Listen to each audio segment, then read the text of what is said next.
Podcast Iveraldo Nascimento.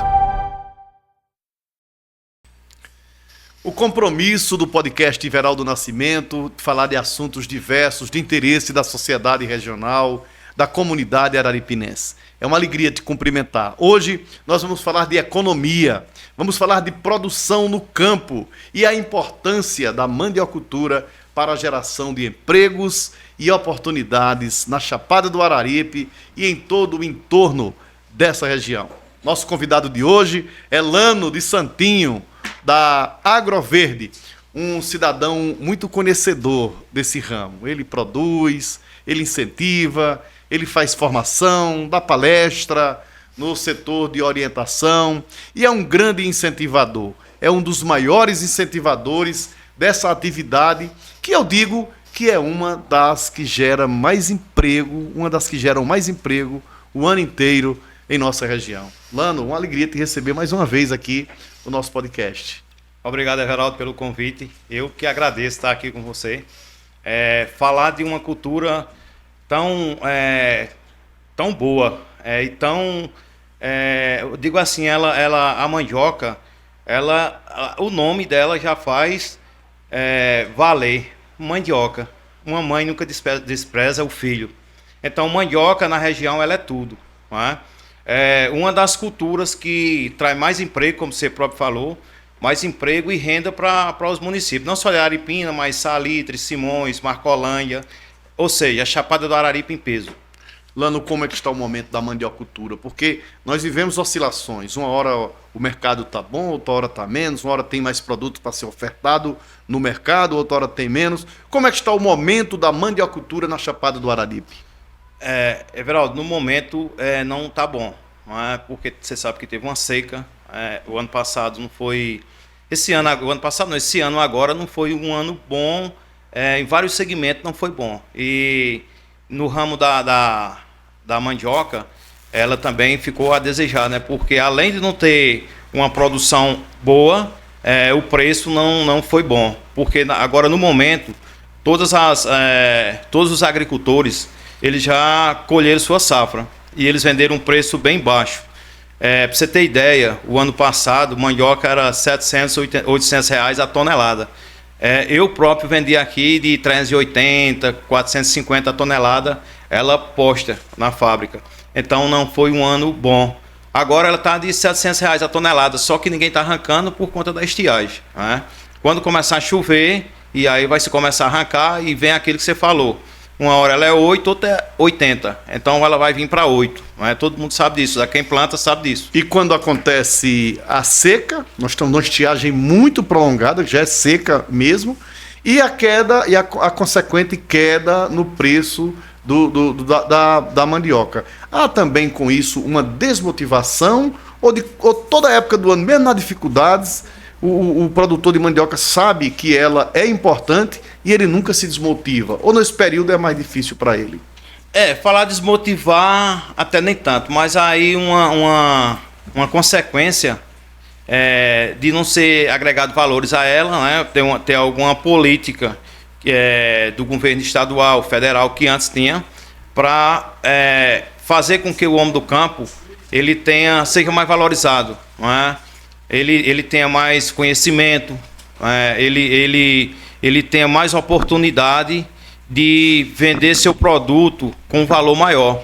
Que antes aqui, eu até conversava com você aí antes aqui, anos atrás aí, a Conab comprava aqui que aquecia o mercado. Hoje ela não faz isso.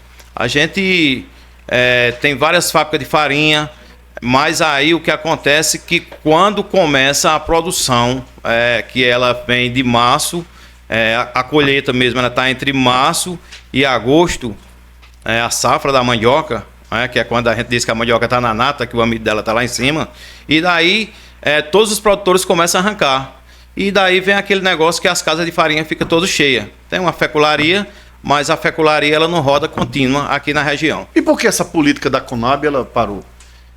Coisa de política, essas coisas, né? Você sabe. Mas que... é uma pena isso. Mas muito, isso aí atrapalha muito o pequeno, o médio, até o grande agricultor. Eu vi uma palestra recente que o Piauí e o Ceará na economia teria se desdobrado melhor do que Pernambuco. Então, quando uma estatística dessa é mostrada, um índice desse, aliás, é mostrado, uma queda dessa, vai se ver que a política pública ela é muito importante para incentivar as produções. Sim, com certeza. Eu, por exemplo, quando eu fundei essa empresa, quando eu abri a empresa aí, a Agroverde, foi pensando em vender as manivas para o estado do Pernambuco, coisa que não aconteceu. Hoje eu vendo 40% da cota do estado do Ceará, a Agroverde, que passa isso para lá. Isso era um projeto do IPA aqui do estado do Pernambuco, que o Ceará pegou esse projeto, que deu uma modificada no projeto, e hoje lá todo mundo gosta disso, porque o governo compra a maniva, eu vendo mudas de maniva certificada para o governo, e o governo repassa para as associações, ele me compra e os agricultores da associação vai pagar 50% do valor que o governo paga. 2 anos depois, o agricultor ele tem 2 anos de carência para pagar, sabe, Veraldo? Então isso é muito bom, o cara vai pagar com o próprio dinheiro da maniva que ele pegou, produção. E como essa muda de maniva certificada, qual a vantagem dela? Você está pegando uma maniva sem doença. Você está pegando uma maniva com certificado de que ela tem sanidade. Né? Além disso, o governo do Ceará ele presta um serviço de orientar os agricultores a continuar com a roça dele sadia, tendo acompanhamento, sabendo o que vai fazer, porque não adianta eu te entregar uma semente de qualidade, com certificado, sabendo que ela está limpa, uma maniva limpa, e depois você contaminar ela, tá entendendo? Até alguns agricultores perguntou, e essa maniva tua, ela não adoece? Não, meu irmão, adoece, claro que adoece, mas você está pegando sem doença.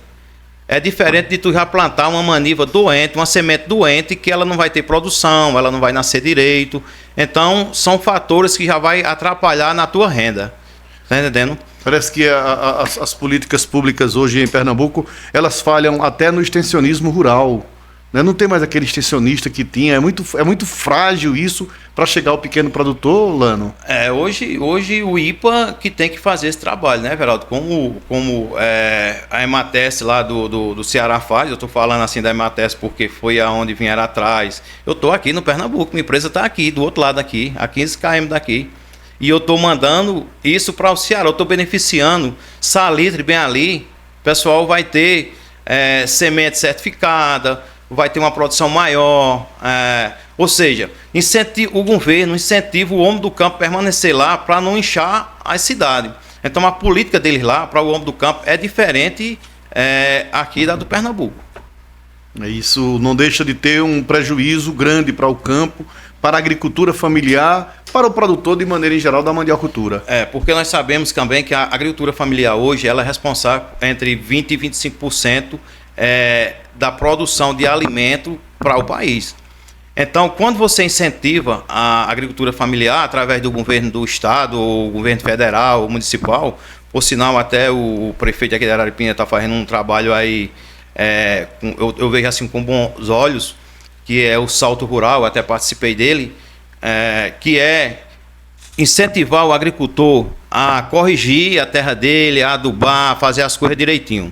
Não sei onde ele vai buscar maniva, mas uma das coisas que ele tem que fazer também é pegar manivas certificadas de qualidade, né, para esses agricultores. Outra coisa que tem que fazer, nós temos a Faceagra bem aqui. A gente tem vários doutores aí, professores, caras que são bons na área. Então para começar, você tem que fazer logo uma análise de solo, tem que procurar um agrônomo. Não precisa ir buscar fora, você tem bem aqui em Araripina, barato e bom. Você vê quantas pessoas eu encontro, a gente andando aí, eu já encontrei com você em várias exposições, né? A gente buscando ser na sua área, eu na minha, mas a gente sempre buscando tecnologia, buscando conhecimento. Não é? Muito bem. E você vê pessoas, agrônomos aqui de Araripina que se destacam. Eu encontrei agrônomo aqui no Mato Grosso, Paraná, cara que se formou aqui na Faceagra. Não é? Então, para os agricultores daqui, a gente tem uma vantagem, porque além de você ter o agrônomo aqui na sua porta, você tem o calcário, bem aqui em Pubi, aqui no Jacaré, né, depois de Uricuri, do Chico Siqueira, que hoje ele tem um calcário muito bom. Você tem o gesso agrícola aqui, pegando de Araripina aqui, da rampa da Maçonila para chegar no Moraes, em Público. Você tem isso dentro de casa. Que a turma pega daqui, você tem conhecimento disso, que leva para o Maranhão, para o Pará. Ou seja, Paraná não sei, mas que eles têm lá. Mas ali Maranhão, Luiz Eduardo, os caras levam daqui. E a gente aqui não usa.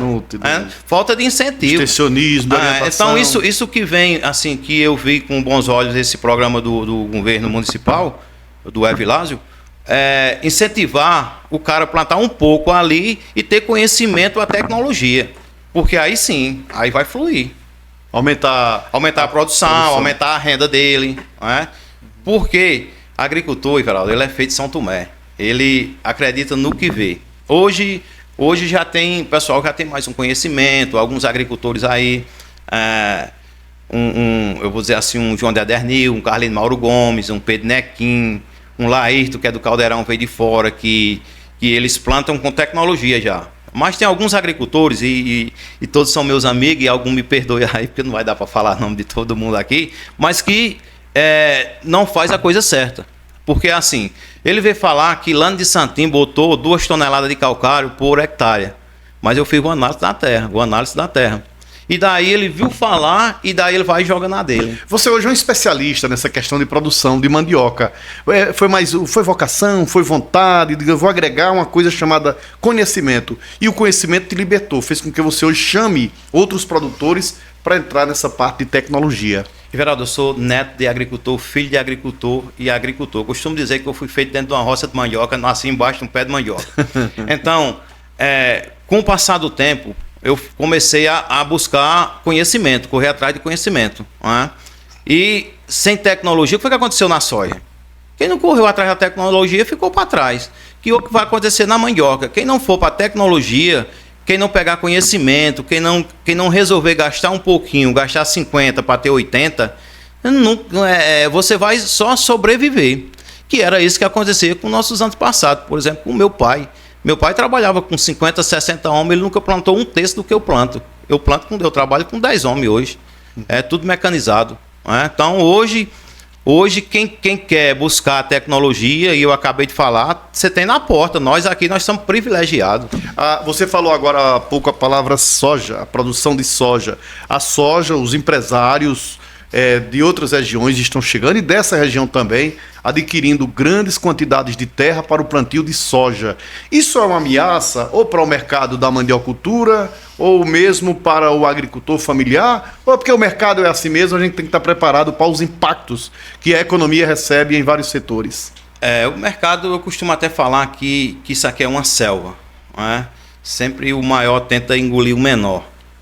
Ou seja, eles estão chegando. Eu fui um dos caras que vendi terra. As primeiras terras aqui foi vendida, eu que trouxe. Eu passei semana inteira em Mato Grosso. Conheci agricultores fortes lá.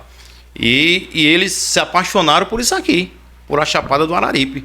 Planície, né? Um clima bom, altitude boa para a soja. O que a gente não tem aqui é só a chuva, que é menos do que eles. Mas eles contam com água de subsolo. Como você falou, eu não acho bem uma ameaça. Vai depender da mentalidade de cada um agricultor. Se você tem sua áreazinha ali e te ofertam dinheiro, é porque aquilo lá na frente vai valorizar muito mais. Um conselho é que não venda agora ou que não venda. Né? Que fique com sua terra, porque aquilo ali vai valorizar. Um exemplo é Balsas, Luiz Eduardo. Né? Você vê aqui agora São João no Piauí, o japonês chegando tudo para pegar as terras.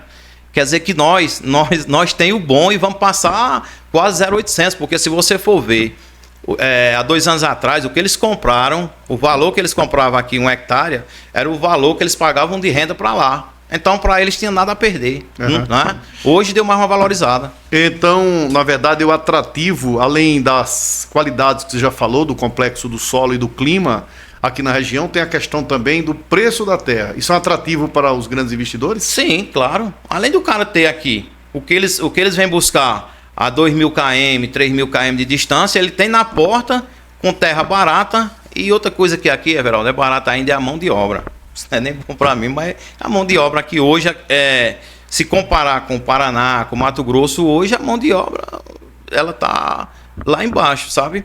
Mas também por conta que o agricultor, o produtor de mandioca, ele não consegue pagar a quantidade que eles pagam lá, porque aquilo que a gente falou não está mecanizado ainda. Né? Então encarece muito. Quando você trabalha sem ser mecanizado, sem ser com tecnologia, e daí encarece muito e você não tem a produção que eles têm lá.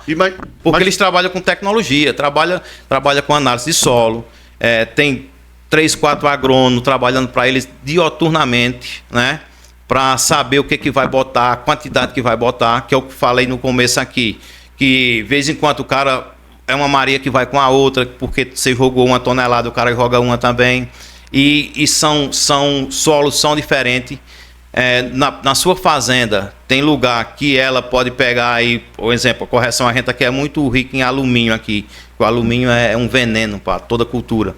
Então, na minha ela leva aí 20% de gesso agrícola, 70% de calcário, dolamítico. Aí o cara não sabe disso, ele pega um calcário calcítico, ele joga só gesso, e daí começa o desmantelo logo daí, né? Então, eles estão um pouco à frente da gente, porque eles fazem a coisa certa, né? Eles fazem a consulta da terra, que é aquilo que quando você adoece, você vai no médico, pega uma consulta, ele passa o medicamento correto. É diferente de você ir direto da tua cabeça comprar o remédio, não é isso? Muito bem.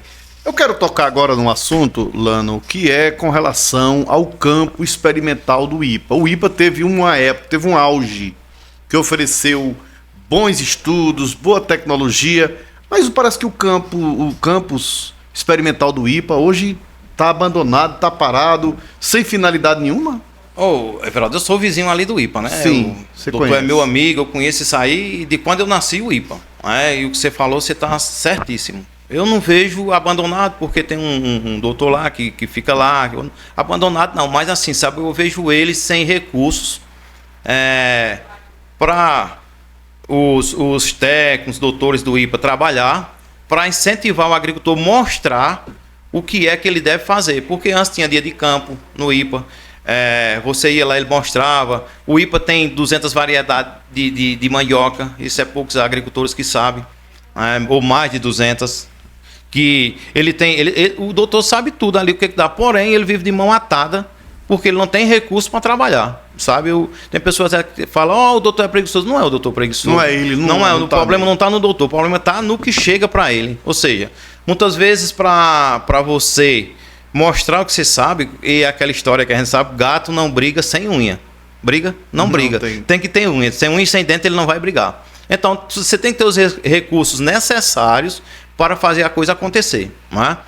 Que já é difícil. Outra coisa, o que os agricultores, esses que estão começando a calcarear, adubar, o que ele tem que ter na cabeça é o seguinte: a terra, o solo, ele não passa hoje e amanhã tu vai ter o retorno, não. Isso você vai gradativamente, a cada ano você vai ajeitando, corrigindo, até você chegar naquilo que você quer. O ideal que a gente pensa aqui na região é que se você tiver entre 10 e 12 toneladas por tarefa, 36 toneladas por hectare, que hoje a média aqui é 6 toneladas por hectare. Tem neguinho aí que tira 5 toneladas por hectare. Você imagina você ir para 36. Aí você está nadando de braçada. É muito diferente. Muito diferente. Eu quero voltar sobre o IPA ainda. Você que convive, que vive, que conhece, que é vizinho ali, colado no campo experimental, a gente passa na frente e vê aquilo tudo parado. O que você já pensou sobre qual o futuro daquilo ali? Como será o amanhã? Você já pensou nisso ou não tem perspectiva? Sim, eu vejo assim, sabe, antes você passava ali, ela não progrediu, ela regrediu. Se você ver a quantidade de casa que tinha ali, que é tudo abandonada, que era casa de moradores do IPA, trabalhadores do IPA, funcionários do IPA que trabalhavam ali, meu Deus, foi o que aconteceu aqui, não é? E não é só essa estação aqui. Se você ver aí, o IPA ele tem aí uma fábrica de sementes que poderia fazer isso que a Agroverde está fazendo. Né? Eu vou buscar manivas, eu vou testar, eu vou saber qual é a melhor para a região para poder passar para o agricultor. Isso é um trabalho do governo também, que ele devia fazer isso. O IPA deveria fazer isso. Né? Chegar aqui, Everaldo, tu não vai testar mais não, já está testada. A mandioca é essa daqui. Porque, Everaldo, com o passar do tempo, eu sou de uma época que se plantava manipeba branca, que era uma mandioca aí tardia, que ela passava 2 anos e meio, 3 anos e meio para poder se arrancar. E foi se mudando, mudou para uma cariri, mudou para uma cambadinha, mudou para uma milagrosa e agora tem a pretinha. Só que ela se acostuma com a região, as pragas vêm para ela. E daí você tem que diversificar, você tem que ter outra variedade para substituir aquela que está ali. E você passou a dominar isso, né? Sim, aí conhecimento. E a região toda hoje ela faz essa dinâmica, essa mudança, esse acompanhamento, né? Olha, você tem uma ideia, a pretinha, que é a que predomina na região, você ouviu falar dela, você não é agricultor, mas você ouviu falar, mandioca pretinha. A que predomina hoje na região é ela. Só que ela é muito, tudo quanto é praga, ela é igual tomate. E hoje, que é de praga que vem, ela tá abraçando, eu quero, sabe? E tem variedades que ela não é imune à praga, mas ela é mais resistente. Sabe, o agricultor ela vai ter maior resistência, tu vai gastar menos insumo nela. Que é isso que o IPA tem que fazer. Diante de toda essa complexidade de clima, de pragas, de variedade que você planta, o custo de produção, aquelas diferentes épocas onde você colhe mais, menos. No setor gesseiro, por exemplo, quero dar esse exemplo aqui, a gente vê empresários com mais dificuldades. Parece-me que na mandiocultura, não. O empresário ele tem mais como, mesmo diante dessas dificuldades, se consolidar como produtor. Vem um ano mais difícil, ele consegue enfrentar e sai fora. Como é que está essa questão de financiamento, por exemplo? O mandiocultor, ele tem facilidade de crédito, ele tem a produção dele, como é que é? Se ele tomar emprestado, ele tem mais facilidade de pagar, porque a gente vê essa diferença muito grande, esse reclamo geral do segmento gesseiro. Parece que na mandioca é mais pé no chão, é mais calmo, dá mais certo. Veja só, Everaldo, tem uma prática, não é só Araripina não, no Nordeste em peso. O pessoal aprendeu que tinha que se pegar o dinheiro e deixar que passasse o tempo para ter uma anistia, vamos dizer assim, que todo mundo pagasse. Com isso aí, os bancos começaram a fechar o cerco. Hoje, para o setor agrícola também está meio difícil. Hoje, para você fazer um custeio, você tem que ter alguma coisa como garantia. Antes não precisava garantia. Tua garantia era a própria safra. Hoje não. Se você quiser, um exemplo, 100 mil reais, tu tem que ter 200 como garantia. Então começou... Que pode ser a propriedade? A propriedade, sim. Sabe? Aí começou a fechar o cerco. Por quê? A burocracia faz com que o agricultor ele dê uma travada. O cara vem, você tem uma palestra, eu já fui várias palestras de bancos, BNB, Banco do Brasil, ou seja, todos os bancos aí que faz custeio. E quando tá lá, o gerente mostra ali, só que ele esquece de falar da papelada que precisa. Da primeira vez que o cara vem, ele já trava. E não vai, que isso é ruim. Porque ele tem um dinheirinho... A maioria dos agricultores, não é 100%, mas eu acho que em torno de 85%, 90% dos agricultores pagam as contas deles. Agora precisa-se que, aquilo que eu falei no começo, tem que ter alguém acompanhando. Para que ele compre o adubo, como foi mandado, porque tem uma prática também que ele pega o dinheiro para comprar o adubo e não compra. Não vou comprar não, que isso aqui é perdido. Sabe? Aí ele que se perde. Porque ele vai sair, deixar de produzir, uma hipótese aí de 6 toneladas por tarefa, 18, 20 toneladas por hectare para produzir 6. Como que ele vai pagar? Não vai. O que é que dá mais lucro hoje na cadeia produtiva da mandiocultura? É quem produz, é quem fabrica, beneficia, né? A farinha, a goma, até mesmo a casca da mandioca, ela tudo para quem produz também dá lucro. E tem até o intermediário que também lucra, comprando aqui e vendendo acolá. Quem é que todo mundo nessa cadeia produtiva ganha? Ou tem quem produz mesmo que mais ganha? Hoje com esse bichinho aqui, sabe, com a tecnologia... Mas vira esse time aí pro outro lado. Mas foi de propósito, sabe? Pra ver que... É palmeirense da gema. É sofredor de São Paulo pra cá, tem em todo canto. Deixa eu só te falar uma coisa. Hoje os agricultores, eles perderam os atravessadores, eles perderam um pouco para aqui. Porque antes eu chegava aqui e falava, Everaldo, farinha em Recife tá de 100. Só que lá tava 120. E aí eu não tinha... A tecnologia trouxe essa informação. Aí agora você fala, tá disse, não, meu irmão, aqui, ó, o cara quer me comprar aqui de X. Isso aí, o atravessador, ele levou uma trava. Mas aí, casa de farinha, eu já fui dono de casa de farinha por uns 20, 25 anos. e a casa de farinha ela te dá e toma. Sabe, Everaldo? O produtor ele é mais seguro. Ele ganha menos em determinada época, mas ele é mais seguro. Sabe? Porque a produção é tua. E a maioria do pessoal de casa de farinha hoje já plantam, mas eles só compravam. Né? Hoje eu não tenho mais casa de farinha, eu só forneço por conta da maniva, essas coisas. Você tem que ter mais uma atenção àquilo que você está fazendo. Porque quando você faz duas coisas, você não tem muito foco. Né? Uma das coisas também que os agricultores têm que ter, porque roça, ela é uma família. Você tem, é como você vê sua filha aí, você tem que estar todo, amanhece o dia, você vê como é que tá, tudo bem, sai, você sabe como ficou. Se você não for na sua roça olhar como é que tá, e a praga chegar, ela é devastadora, 3, 4 dias, ferrou. É rápido. Então, o agricultor, hoje, a dificuldade dele, em termos de vender, negociar, não tem muito, é aquilo que eu falei. Agora, quando está na produção total, ele tem uma dificuldade que o pessoal, aquele negócio que é país capitalista, eu quero ganhar mais, e dá para comprar por 100. Mas a oferta está grande, eu só compro por 80. Lano, nós sabemos, e você acompanhou isso, a chegada da fecularia, ela se estabeleceu aqui na região, depois a Ambev começou a fazer cerveja de mandioca, e isso foi de mandioca não, fécula. De fécula de mandioca, e isso trouxe, como é que diz, uma expectativa. Até a cerveja era boa, foi aprovada, e parece que esse projeto ele deu uma estacionada. Como é que está isso? Everaldo, eu fui garoto propaganda da cerveja. Quando chegou aqui, eu fui um dos garotos propaganda. Na próxima vez que tiver, você me chama para ser garoto propaganda, se for experimentador. Veja só, a fecularia, de certa forma, ela aqueceu o mercado. Só que ela é uma fecularia que ela não roda contínuo. As outras fecularias, ela tem farinheira dentro da fecularia, porque a farinha tem vezes que passa da fécula. E a fécula tem hora que bate na farinha feio. Então, quando você tem uma fecularia com farinheira, ela vai rodar, enquanto tiver matéria-prima, mandioca está rodando. A fecularia aqui tem horas que ela para por conta do preço, que não dá para o diretor, ou seja, o problema deles lá é que não rodam. Isso é muito ruim para o agricultor, porque uma fecularia, o que 20 fábricas de farinha consome em um dia, ela consome sozinha. Ela tem boca para consumir. Por exemplo, essa fecularia aqui, ela me parece que é para 400 toneladas dia.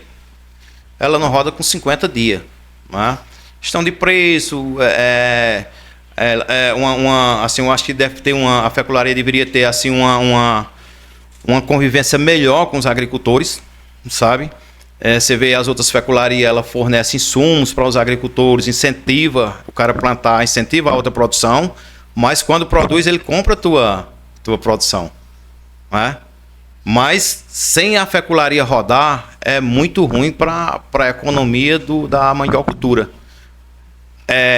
Porque é um produto que ele é diferente da farinha. A fécula é destinada para certas coisas que a farinha não é. A farinha farofa, outras coisas lá, né? Você comer a farinhazinha. E a fécula, ela vai mais para pãozinho de queijo, embutido, ou seja, são muita coisa que vai. Ela não atrapalha o farinheiro. Aqui na região, o pessoal tem uma briga farinheiro, feculeiro. Paraná, Mato Grosso, esses caras aí que são grandes, não, eles são unidos. Porque um ajuda o outro. Quando o cara tá fazendo muita farinha, ele está ajudando o feculeiro. Porque está secando o mercado de fécula. Quando o feculeiro está dando fogo lá, que está bom para ele está secando a farinha. Ele está pegando a mandioca, deixando de fazer farinha e fazendo fécula. Então, tem que andar de mão dadas.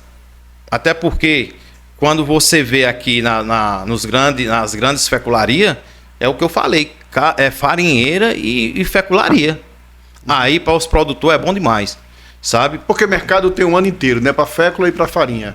O mercado não para. O mercado o Matheus, ele é um grande comprador de féculas. Por sinal, a Ambev aqui hoje, ela tem uma fecularia em Pacajus. Possivelmente vai montar uma no Maranhão. Não sei, não é minha área. E nós vamos ficar chupando o dedo aqui, assim, em termos de, mas vê só, de fornecer para a Ambev? Não, vê só. Aconteceu aí, eu acho que um desentendimento, né, com o diretor-presidente da fecularia, com o pessoal da Ambev, que a Ambev parou de trazer mandioca, que ele trazia do Maranhão para cá, e de comprar da gente aqui. Hoje, A fecularia aqui, ela não tem mais o contrato com a Ambev. Né? A Ambev não faz mais fécula aqui. Por sinal, a cerveja que fazia, que era a nossa, né, aqui no Pernambuco. A Magnífica aqui no Maranhão, e eu esqueci o nome não sei se era Meritíssima, coisa assim, no Ceará. A do Ceará, a Ambev vai ter a própria produção dela, porque ela já tem a fecularia dela lá montada no Ceará. Né? Então é isso.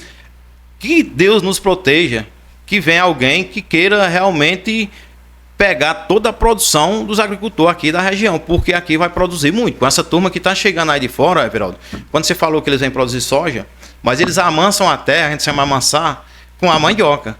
Porque para você produzir soja, não pode ter um graveto de nada, porque ela colhe e se pegar alguma coisa ali de raiz nela, quebra a máquina. E daí o que eles fazem? Eles plantam mandioca para ir amansando a terra. E rotação de cultura eles fazem com mandioca. Então você imagine, eu tirando 5 toneladas, o cara plantou soja, ele deu uma adubação pesada na terra, e daí ele vai bombar com mandioca. Né? Então você tem que se atualizar, se ajeitar para estar concorrendo com eles. Vocês têm conversado bastante sobre essa questão do entorno da mandiocultura. Eu sei que você é sempre ligado, mas tem uma turma boa de empresários focados para realmente isso aqui se viabilizar cada vez mais? Tá chegando uma turma aí, já tem, e tá chegando turma, porque sempre quando chega na região, eles ficam procurando informação, ver como é que é, como funciona, e ver por quê. O porquê que a gente tem mandioca, e você vê, Rio Grande do Norte vem buscar mandioca aqui, a fecularia do Rio Grande do Norte vem buscar mandioca aqui. Né? Eles têm o suficiente para... Tem, sim, isso é questão, porque assim, aquilo que você falou, se eu planto esse ano 100 hectares e você garantiu que vai pegar a minha mandioca, e daí eu não consigo tirar, no próximo ano eu só vou querer plantar 50. Sim, né? sim. É ruim para o agricultor, é ruim para o cara da fecularia, porque ele incentivou e não pegou. E é o que eu acabei de falar, como é que um cara do Rio Grande do Norte, que é a mesma fécula, ele chega aqui e compra. Mas ele consegue comprar, porque assim, a gente está num país capitalista, concorda?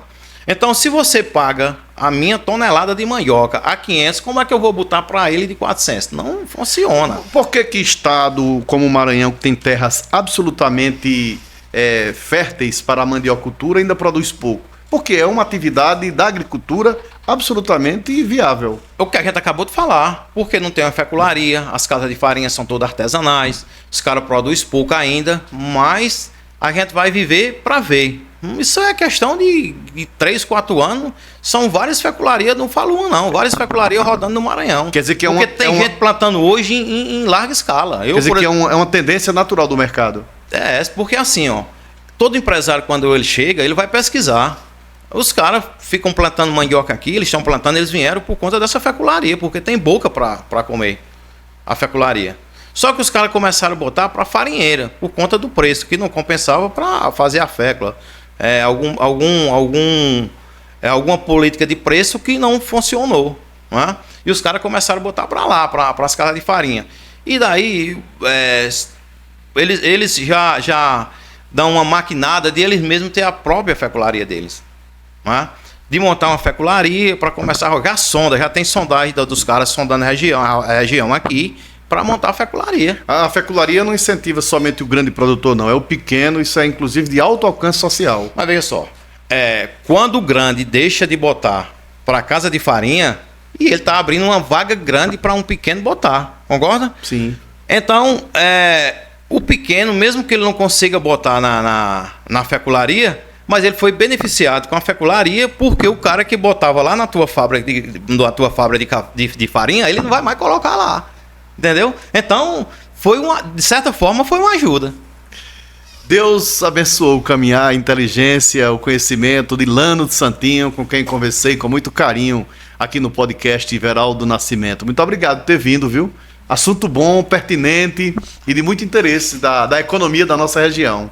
Obrigado, Everaldo. Eu que agradeço primeiro a Deus, né, por ter dado assim força, coragem para correr atrás e pessoas como você para divulgar. Se não fosse, nós estávamos lascados. Né? Obrigado, Everaldo. Sempre que precisar, dou as ordens. Muito obrigado e até uma próxima oportunidade. Podcast Everaldo Nascimento.